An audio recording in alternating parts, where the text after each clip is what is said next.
Hello, welcome to Infinite Prattle. More than usual, I have no idea what I'm going to talk about.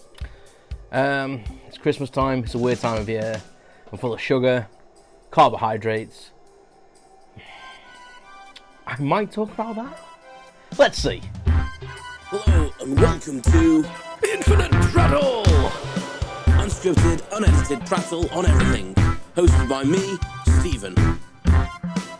Listen, like, share and subscribe and enjoy the show.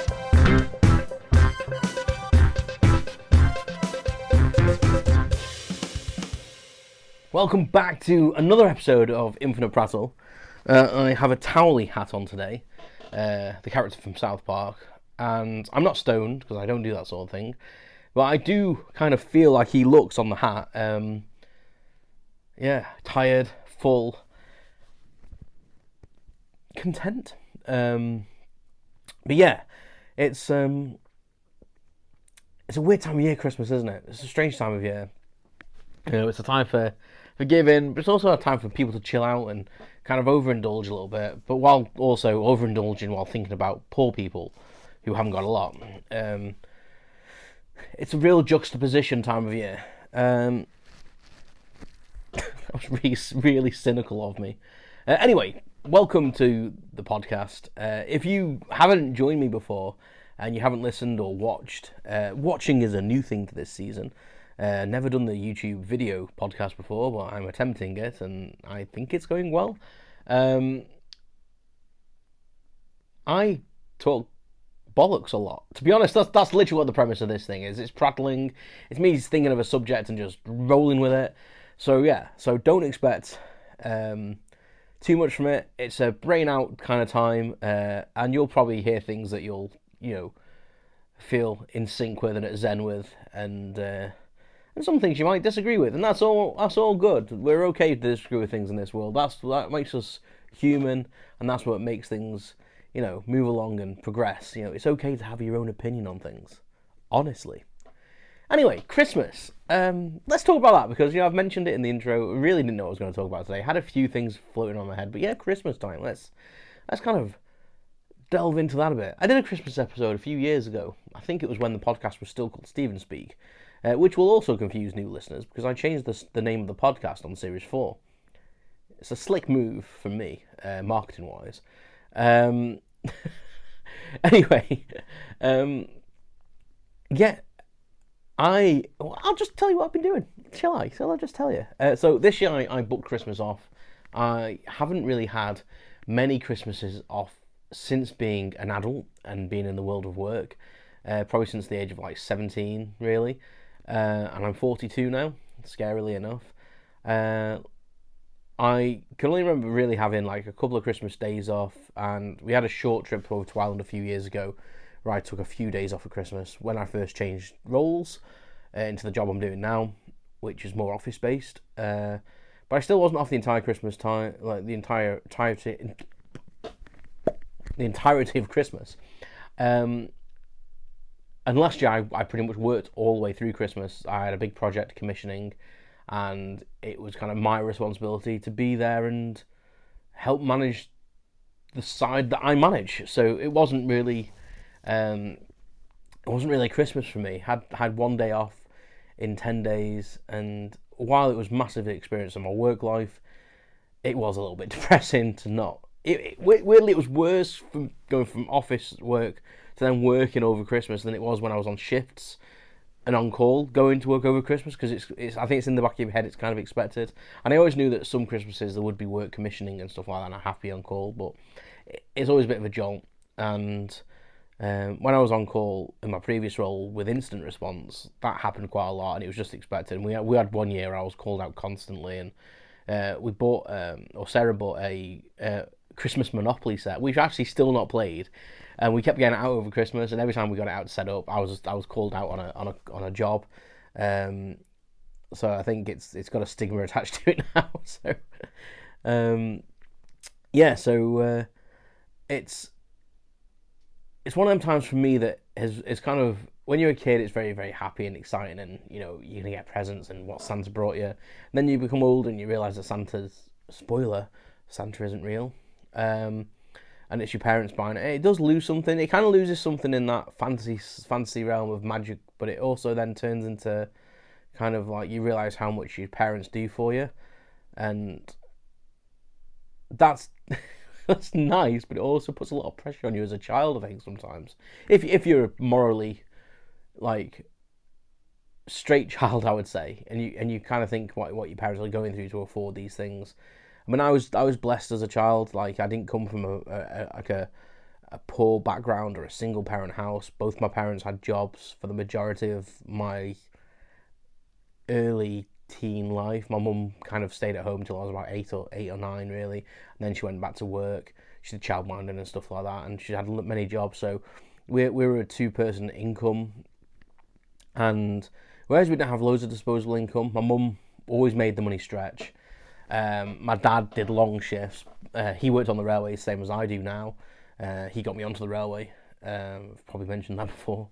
And yeah, they were grafters basically, and they made the money stretch. My mum's always been a good cook, so she would not buy pre-packed food where possible. Sometimes for ease she did, but she would make things from scratch. We'd have leftovers, and I'm very blessed in that way that, you know, even though we didn't always get what we wanted, they tried the best to give us the next best thing, or, you know, we didn't really make lists or anything like that. I mean, the Argos catalogue was a big thing. When the Argos catalogue, for people from other parts of the world that don't have the shop Argos, it was basically like a catalogue. It was a high street shop, but they had a catalogue, and you couldn't order online or anything like that back in the day.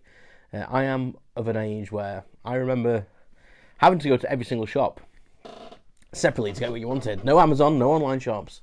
You had to go out and physically shop, which was actually nicer. It was a nicer way to be, I think. It's brilliant having Amazon and all these different things that you can just click on, but it does make you lazy, and I feel it doesn't help my health, to be honest. I think that when I had to go walking and shopping, and you get all these conveniences added on, and all the conveniences, it's kind of like the Wall-E thing, where they're all in like wheelchairs and everything's brought to them and everything's automated, and they just get big and fat and lazy.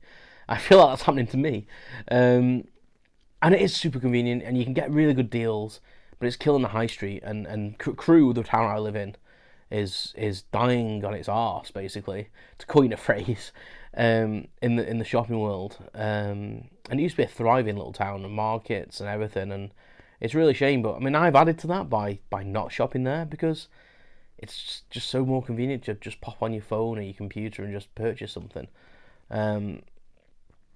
But yeah, at Christmas, I got a Mega Drive one year, I was Mega Drive 2, a Genesis 2 for people in America. I think they got the Genesis 2. I think they got the Mega Drive 2. I'm not sure, actually.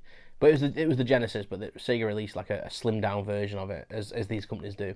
And I always wanted a Mega Drive, as it was called in the UK. And I remember it's the only thing I probably think I actually mithered them for and got told off for, because all my mates had one and I didn't have one. Never had my own like home computer or anything like that. I had a Game Gear. For anyone that remembers them, it was basically Sega's version of the Nintendo. It had a colour screen. It was brilliant. I loved it. 8 batteries like anything. It was terrible. I think it took 6 double A's, maybe even 8, and they lasted like an hour at the best. It was terrible. In hindsight, I can see why Mum and Dad always insisted I plugged it in everywhere and wouldn't buy me batteries for it if I was on battery rationing, basically. But yeah, I got that one year, and I think that was probably one of the presents that stands out to me the most, because it was a very expensive present, and I never really asked for huge things as far as I'm aware. I don't feel like I did, at least anyway. I got like a sit-on tractor one year when I was very young, but because there was 2 children, my brother's a little bit older than me. We kind of took it in turns to get the better present. So one year he would get something quite expensive, or more expensive at least, and I would have lots of little things. And the following year, if there was something I wanted that was a little more expensive, then it would be my turn, and vice versa. And that's kind of how they worked it. They couldn't afford to give us both a computer, or they couldn't afford to give us both a bike. And I think it was kind of good that we were staggered ages as well, because he was getting this stuff before I was, so I was still into toys and stuff like that, and happy with, like, I'd play. My mum made me like a homemade sweet shop one year. She bought me like the bowl, like the little glass jars and stuff. I think she had them in a cupboard, actually. but she made like a little. It was basically a shelf out of cardboard and crepe paper, and then filled the little jars up with sweets. I think it was Christmas or her birthday. I think it was Christmas, and she bought me a little till, and I was happy. I thought it was amazing. I think part of my brain knew that it was probably homemade, but I wasn't bothered because it was what I wanted. I wanted a little sweet shop set up, a little till, so I could pretend to sell sweets to people, and I don't think I ate any actually. Very, very, very bizarre. This is huge, by the way. I bought this because for obvious reasons. I don't even know how anyone holds these Stanley Cups. I filled it the other day, and it was so heavy to hold. Crazy. Yeah, so that was kind of like my Christmas, in the sense of present giving, and there's going to be a vlog going out on New Year's Eve, showing off a couple of Lego sets. I recorded that before I recorded this. I was trying to get ahead of myself so I could actually plug that in this episode. See, getting better. YouTubers going out in me. So I'm very lucky the fact that I can get presents like that nowadays. But back in the day, you know, I was very lucky as well. We weren't. I wouldn't say we were spoiled, but we weren't without things. I would like to say we were quite level-headed in that sense. But I would also say we were probably better off than a lot of people, because people didn't have two parents that were going to work. Sarah's story of growing up at Christmas is vastly different from mine, and I feel, when she talks about her Christmas, I feel sometimes that I was spoilt, because she had one parent bringing her up. Sometimes her mum wasn't working because she was looking after her and stuff. So it's like it's a bit of a jarring sensation to know how other people kind of function at Christmas. We all know it's not just about presents. Like, it's about seeing family and friends, and we love to do that too. But Christmas Day, we don't really venture out. We like Christmas Day just to be about us. We always cook. Since we've moved into this house, we've always cooked for Sarah's mum and brother, because they're normally working, and so we've always tried to accommodate them. Even during COVID and stuff, we made food. The first Christmas we could like have people around, we chose them, and it's just a lovely experience. I love cooking for people. It's a very personal thing. It's something that I feel like to fill someone's belly is a, I don't know, it's something you can't match. I think giving someone some Lego is great, but if you provide someone with beautiful food that's tasty and gives them sustenance, I think that's even better. Maybe that's the Irish in me, the host. And this year is no exception. I actually tried a few things this year. I got up really early the day before Christmas Eve. So Christmas Eve was on a Wednesday this year, and we were doing something Wednesday afternoon. So I thought I don't want to be rushing around all day Christmas Eve trying to prep stuff. So I actually cooked our turkey joint and our ham joint the day before Christmas Eve on the 23rd, and made a nice honey mustard glaze for the ham. I make sausage stuffing. So my mum used to always make sausage stuffing on Christmas dinners and occasionally on Sunday dinners. It's kind of a thing in the UK, is we have a roast, so on a Sunday, so it normally consists of like roasties, roast potatoes that is, some sort of meat, beef or chicken generally. Sometimes people have pork or lamb, but generally beef or chicken I think is kind of like the most popular ones. And then people also have vegetables, so root vegetables, so carrots. Sometimes people roast parsnips. I love roast parsnips. A bit of a division on Christmas Day for us. Me and Sarah's mum love parsnips roasted, and her brother and Sarah hate them, so we have to keep them separated. The devil's phallus is what Michael calls them. So, and I would eat the devil's phallus every day if they were parsnips, so I don't care, and you can quote me on that. Roasted parsnips, obviously, not just plain old straight out the ground parsnips. You know, that would be weird. But yeah, and gravy, and there's loads of different other things you can put in. Some people have like cauliflower cheese, which is like roasted, like boiled then roasted cauliflower with loads of cheese, like a white cheese sauce. It was like a bechamel cheese sauce. But there's quite a variation in this country. But then at Christmas, you have extras.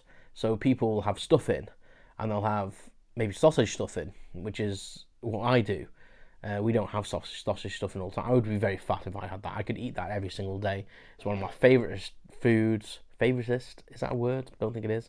And I just love it. I just could eat that every single day. And yeah, I just make my mouth fill with saliva just thinking of it. And I made loads this year. I made a massive amount because I wanted to give some spare to Michael because he's very critical of food and he likes my stuffing. And as a as a kind of homage to his praise, I wanted to make him some extra this year. But I don't feel like it was enough for him. Might have to make him a massive batch of it next year. But I must have made like 4 or 5 pounds of stuffing. And yeah, it's just lovely to be able to provide food for people. And I even got up really early on that day actually and made a fresh soda and fresh potato bread because I've never done that before. And I live in England and my mum's Irish and we can never get good soda and potato bread in this country. And I've always had a tradition since I was living on my own. It happened a couple of years after living on my own. I think I went over to see Mum and she did me an Ulster fry on Christmas Day and that was it. I was like, oh my god, Ulster fry on Christmas Day. Then literally don't eat until your Christmas dinner. Oh, that's like the best combo. It's like the best day ever. So since then, it's always been a thing where I make an Ulster fry Christmas morning, which is basically an English fry up pretty much, but you have potato bread and soda bread on there, and sometimes white pudding instead of black pudding. So mine consists of bacon, egg, mushroom, beans, fried potato bread, potato bread. What else have I said? Brown sauce is a must on it. Mushrooms, did I say mushrooms? And an egg. And black pudding. Did I say black pudding? I don't know. Anyway, unjumble all that, and that's my breakfast. But you can very rarely get the Irish stuff in this country that's any good. And if you can get it, it's pre-packaged. It doesn't taste the same, or it's not as fresh. So this year I was like, you know what? Potato bread's quite simple to make. I've seen the recipe before. Always said, I'm going to have a crack at that. Potato bread's super easy to make. I thought, why have I never tried it? So I thought, you know what? Let's go out and get some flour, some buttermilk, and I made it. And I must admit, the potato bread turned out brilliantly. It was delicious. It tasted nothing like the stuff you get in the shops. It was so fresh. And the same with the soda bread. Never made it before. It rose lovely. The consistency was beautiful, and yeah, like pat myself on the back there. I felt that I did a good job, and we've been eating it since that day, like pretty much. We've only just finished it today when I'm filming this podcast and recording this podcast. And it's, what day is it today? What date is it? It's a Saturday today, so it's the 27th, is it? The 27th. So it's lasted like 5 days. And it hasn't gone mouldy. It tastes just as fresh, so I'm very impressed. But our Christmas is quite basic. We say we don't like to be bothered Christmas Day. We don't like to go out Christmas Day unless we maybe take the dog for a walk. We get up normally quite early. I'm quite an early riser on Christmas Day. I don't know why. Whether I'm excited to open presents. I generally know what I've got nowadays. I'm an adult. But yeah, I was up this year at 6:25. Didn't really have anything to do because I'd already done all the meats. It was all in the fridge. The only thing we had to do was really the vegetables and the roasties and the gravy, which we could all be done like right before you're making done an hour and a half before you're gonna eat. Yeah, so we came downstairs, made a brew, lovely cup of tea in the morning, opened the presents. Bert loves to open the presents. He loves to help you rip off the packaging. And he's actually quite gentle unless he gets too excited. He was very excitable this year. So we had a lovely morning just opening presents. We chilled out. I made Tony the toucan, which you can see in the vlog on Wednesday. And yeah, just had a really lovely, just chilled out day. Just snacked. The things that me as a British person consider to be Christmas. Watched a couple of things on the internet, like watched a couple of YouTube videos. We watched a film. I'm sure we did. I can't remember what we watched. Oh yeah, I watched Die Hard while while building some Lego, because that's a Christmas film. I won't be told anything different. I will. I don't really care if you don't think it's a Christmas film. It's just set at Christmas. I understand that. Don't come at me. You can come at me. I don't care. Whatever. So yeah, I had just a love of Christmas. Sarah loves Christmas. We got like really old traditional decorations this year, so I wanted to make it a bit special. We'd been about trying to like make the tree look a little bit different. We had some white lights, and I bought like colourful lights for the tree, and we bought the old foil decorations that go around the room. So years ago, this was like a thing in the UK. These foil, they like concertina into each other, and you just string them up, and they look so tacky, but they just make me smile. That's Christmas for me when I was a kid. The arguments of them getting them down and then opening up nicely, because my mum had them for so long, and when one broke, she'd go mad, even though they were like 20 years old or something stupid. And they're super fragile, but that's what Christmas was as a kid for us. So this year, while Sarah's in hospital, I did an online order and ordered a few. Got these like stick-on snowflakes for the windows and decorated the windows, and yeah, so it looks kind of Christmassy this year downstairs in our house. There's a few things in the loft that I need to sort out. We've got about like 4 of the boxes of stuff in the loft that we would normally put out, and the last couple of years we haven't. I think Sarah's a bit annoyed about that, but it always falls to me to get everything out of the loft because she can't. And I'd love it just to be more accessible. I'd love if there was like a hidden Christmas cupboard with all the stuff in there, and you could just open it out and she could just get to it and decorate it and everything. And I think it's like, I don't know if it's like a man thing. Maybe some women are like this as well. It's the process of getting stuff out and putting it away. I love it when it's up, and it makes me so happy, and it's lovely to have little twinkling fairy lights. I mean, in my house, when I lived alone, because when you live alone, you can do what you want. It's your own house. I had fairy lights everywhere. Very much like on the Jimmy Eat World music video. I was kind of inspired by that. There's a music video, I think it's The Middle, it's the song's called. And they go through this house and there's fairy lights everywhere. And I kind of did that in my house. I had a rope light going up the stairs. I had fairy lights around archways and my doors, like around my bed and stuff like that. So like at night time, I didn't really turn any main lights on. All the LED fairy lights went on, and it looked really cool. So my house kind of looks semi-Christmassy all year round. Yeah, so I do love all that. It's just the process of getting things in and out of the loft. But then now the big thing comes. I've got to recover from eating all this food. We've got loads of leftovers in the fridge. We've got loads of turkey meat. And you do feel very grateful. I feel very grateful. I've been clearing out some of the cupboards in the kitchen. I'm going to make some donations to some local charities with that to help people less fortunate. I always like to donate to a couple of charities at Christmas. So when I was out and about, some charity was asking for some donations, so I had a spare tenner. I don't normally carry cash, so threw some money in there in the old Salvation Army. They do some great work at Christmas, and it's a time for reflection. I think that when you sat there with a massive full belly, like, you have to take some time to think about the people that aren't doing that. And I don't want to put down on things, but that's kind of what it's meant to be about, really. Like, we forget the meaning of Christmas. I'm not really religious. Christmas for me is a potentially a day off, and a time to eat lovely food, and that's really what it is. And if you get some nice gifts, it's a bonus. But yeah, we need to be nicer to people in 2026. I think is what I'm taking forward, and 2026 hopefully is going to be a good year, and we'll do some nice things, and hopefully you can join me on the things we talk about on this podcast. But I've rambled for long enough about Christmas and things like that. But let me know in the comments like what you do at Christmas. Do you have a set pattern like I do? Do you like to venture out on Christmas Day? Do you not like to stay in your own house? Do you go abroad or on a holiday at Christmas? Because a lot of people do that now. Let me know. And again, if this is your first time, thanks for tuning in. Hope you will again. Go back and check some other episodes. I'll put some.